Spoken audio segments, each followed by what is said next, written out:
Salut les gars, bienvenue aujourd'hui pour un nouveau live. Là je voulais juste faire comme d'habitude la petite auto-promo, c'est surtout pour la team YouTube les gars. N'hésitez pas à liker, commenter et follow parce que voilà ça nous aide pour le référencement, l'algorithme les gars. On est bientôt à l'objectif donc voilà c'est la dernière ligne droite. N'hésitez pas à envoyer de la force parce que voilà ça nous aide beaucoup. Et sinon bah voilà le Discord, le Twitter et... Vous connaissez la suite les gars, donc voilà, je vous laisse sur ça et on passe au live. Donc voilà, let's go les gars, ça va être un petit live réaction des spoils. Donc voilà, je vais les découvrir avec vous parce que à part les avoir copiés sur le Discord, je n'ai absolument pas capté un petit peu, j'ai même oublié de quoi ça parlait. J'ai hâte de voir, on va essayer d'émettre 2-3 petites théories, on va même analyser en profondeur tout ce qui a été dit et on va essayer de comprendre tout ce qui s'est passé là-dedans. Donc let's go les gars, j'espère que vous êtes bien prêts. D'ailleurs salut tout le monde, hein, Nail, Valcorion, bon vieux H, notre ami HP Mousse, hein, bienvenue les gars. Et let's go. Je pense que le meilleur c'est de découvrir tout ça ensemble. Allez c'est parti les gars, débriefons ensemble les spoils 1129 de One Piece. On n'a pas le titre du coup du chapitre, donc je sais pas, même moi je suis abasourdi de savoir qu'on n'a pas de titre aujourd'hui, mais on va devoir faire avec. Donc c'est parti, le dieu soleil emprisonne l'équipage du chapeau de paille dans un filet de fer, mais Zoro et Sanji le brisent avec des attaques puissantes. Donc déjà c'est assez intéressant. Pourquoi? Parce que ça y est, le dieu du soleil commence un petit peu à se battre avec les Mugiwara. Je pensais que les Mugiwara allaient pouvoir s'enfuir assez facilement, mais j'ai l'impression que pas du tout. Sachez aussi qu'ils sont en train de se battre actuellement dans le monde de Lego, tu vois, donc là on va voir vraiment le monde se désintégrer, j'ai l'impression, ça va être plutôt sympathique, en tout cas j'espère. En tout cas ce qui est sûr c'est que le dieu soleil a l'air d'être quelqu'un qui se tape, mais au final pas suffisamment puissant pour avoir des attaques qui peut mettre à mal ne serait-ce que Zoro ou Sanji. D'ailleurs là on a quand même Sanji, Zoro, Luffy, donc le Monster Trio ensemble, face à n'importe qui, je pense que en 1v3, personne ne peut les prendre, dans tout One Piece, même Im-sama, je doute, je doute. Donc on continue les gars, deuxième petite phrase. Alors Nami utilise une carte pour décrire l'apparence du royaume de Lego. Donc voilà, Nami qui avait ramassé la carte dans le précédent chapitre, heureusement d'ailleurs, ça va nous donner je pense des informations cruciales sur potentiellement la taille du royaume, potentiellement les zones aussi à baliser entre guillemets, les zones où ils auraient pu aller à droite, à gauche, etc. etc. Je pense que c'est des choses qui vont être... potentiellement intéressante pour la suite des prochains scans, en tout cas, ça c'est une certitude. Ensuite, troisième phrase, dans un flashback, il est révélé que le dieu soleil est Rhodes. Qu'est-ce que ça veut dire Rhodes? Donc déjà ça, je pense que ça va être la plus grosse information transmise dans ces spoils. Pourquoi? Parce que Rhodes, ça peut être tellement de choses. On sait qu'il y a Rhodes Poneglyph, Rhodes Star, vous avez capté. En fait, le mot Rhodes, il est un peu trop présent dans One Piece pour que ce soit anodin que le dieu soleil lui-même puisse porter ce nom. Donc, si je devais faire une petite théorie comme ça, juste rapidement, Rhodes, moi, ça me fait penser un petit peu au Bifrost. Pourquoi? Parce qu'en fait, rappelez-vous, si vous avez tous vu les Marvel avec Thor, etc., vous avez vu qu'il y a une espèce de chemin en arc-en-ciel, c'est ça qu'on appelle le Bifrost. Et même dans les Marvel, ils vont plus loin encore. Le Bifrost sert de moyen de téléportation de planète en planète, tu vois, de monde en monde. Et dans la mythologie nordique, le Bifrost, c'est, on va dire, les passerelles qui relient les mondes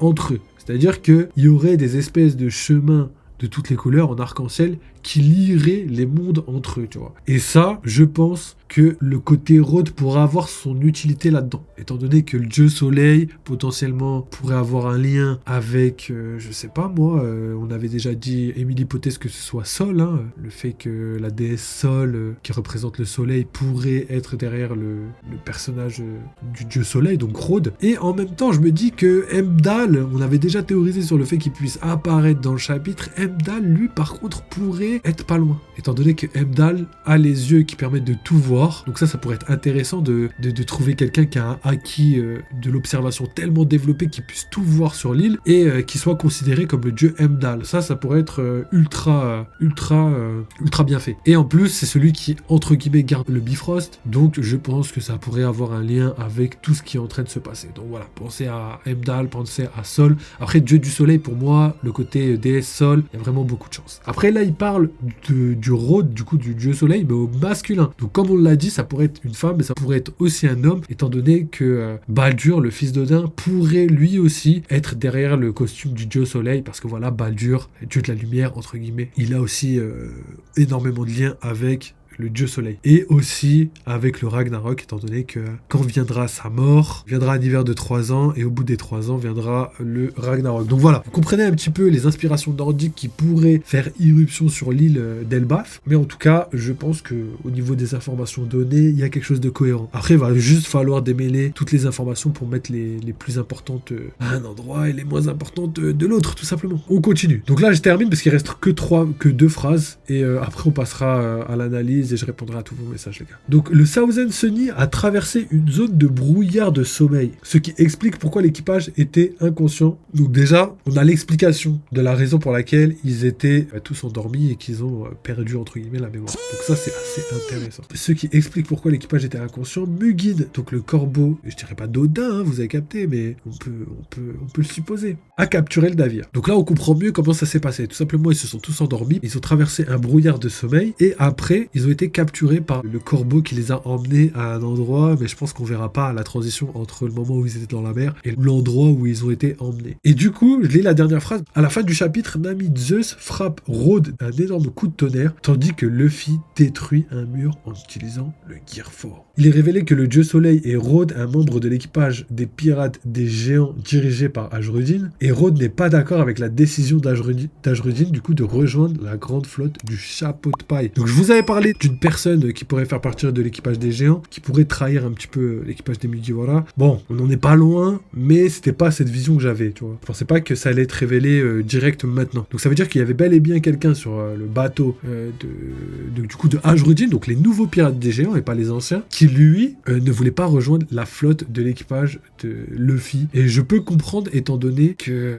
lui il l'a pas vu, il a pas été sauvé par Luffy, donc je pense que les géants, comme on l'a déjà dit plusieurs fois, ils ne respectent que la puissance, et pour ça il faut que, je pense, Rhodes se batte avec Luffy. Et c'est peut-être pour ça qu'il l'a capturé, peut-être que Luffy va s'occuper de Rhodes pour que justement il se fasse respecter. En tout cas, ce qui est intéressant par contre, c'est que ça, on pourra dire que c'est une théorie validée, même si vous aimez pas le terme, parce que je vous avais dit les gars qu'il y a une espèce de dualité chez les géants qui fait que tous les géants sont entre guillemets en duo, en nombre pair, et là on comprend que Rhodes pourrait être la paire avec Ajrudin. D'ailleurs, si je me souviens bien, j'en suis pas très sûr, mais il est possible que ce Rhodes, on l'ait vu dans le flashback de Big Mom à Elbaf, parce que je crois que Ajrudin était présent dans le flashback, et potentiellement qu'il y avait d'autres géants, et que lui aussi pourrait être présent. Donc à voir les gars, je vous balance ça comme ça, mais vous avez capté. Donc voilà, pas de pause la semaine prochaine, donc c'est assez intéressant, ça va nous faire 3 chapitres, hein. Du coup c'est bien, parce que là il a un rythme de malade Oda, 3 chapitres, une pause, 3 chapitres, une pause, c'est une masterclass. Je pense que là il est très en forme, et que il va en découdre là, il veut abattre un petit peu One Piece, il veut abattre du travail, parce que voilà, il faut qu'il avance dans son œuvre pour arriver très très vite. MDR, le bon viage. Donc voilà, ensuite on a quoi? À la fin du chapitre, on a donc Nami et Zeus qui frappent Rhodes avec un énorme coup de tonnerre, donc voilà, on l'a déjà dit, mais je voulais revenir là-dessus. Donc voilà, Nami encore, hein,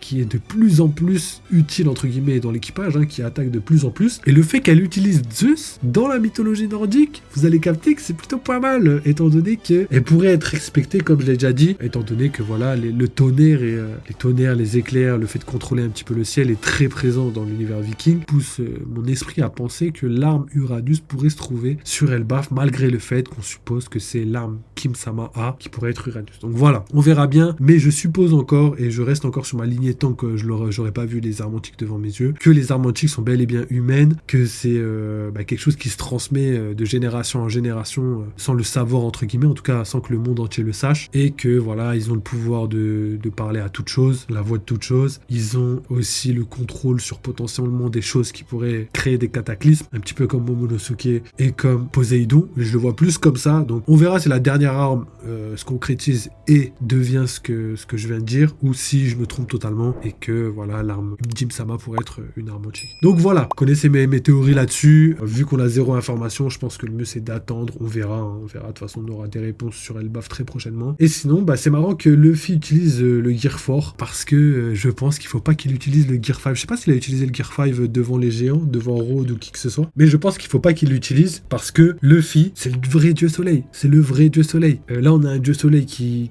usurpe un petit peu l'identité de Luffy, mais il faut pas oublier que Luffy c'est le vrai dieu soleil. C'est marrant de voir des gens, tout le monde parlait du dieu soleil comme si c'était vraiment lui, alors qu'en fait Luffy c'est lui le vrai dieu soleil. Et du coup là on dirait que Oda essaye de changer un petit peu notre vision, pas notre vision, mais essaye de nous faire oublier que le vrai dieu soleil il est parmi l'équipage de Luffy, tu vois. Bien qu'on ne l'oublie pas, hein, tu vois.